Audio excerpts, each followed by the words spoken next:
ஆங்கிலத்தில் eat that frock, அந்த தவளையை சாப்பிடுங்கள். இந்த புக்கு பிரியன் ட்ரேசிங்கிற ஒரு எழுதின ஒரு பெஸ்ட் செல்லர் இது.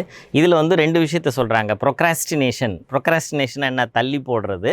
தள்ளி போடுகிற விஷயங்களை நம்ம உடனடியாக செய்யணும். நார்மலாக நம்ம போட்டித் தேர்வுகளுக்கு தயாராகிற நமக்கு பார்த்திங்க அப்படின்னா நம்ம சில சப்ஜெக்ட்ஸ் நம்ம அவாய்ட் பண்ணுவோம், தெரிஞ்சே அவாய்ட் பண்ணுவோம். இப்போ எனக்கு வந்து மேத்ஸ் கொஞ்சம் கஷ்டமாக இருக்கும், சயின்ஸ் கொஞ்சம் கஷ்டமாக இருக்கும்னா அதை படிக்கிறத நம்ம தள்ளி வச்சுக்கிட்டே இருப்போம். அதுதான் நம்மளோட ஃப்ராக். இப்போ உங்களுக்கு வந்து எக்கனாமிக்ஸாக இருக்கலாம், தமிழாக இருக்கலாம். ஸோ எந்த சப்ஜெக்டை நம்ம படிக்காமல் அவாய்ட் பண்ணுறோங்கிறத கண்டுபிடிச்சோம்னாலே அந்த சப்ஜெக்டில் தான் நமக்கு மார்க் கம்மியாக வரும்.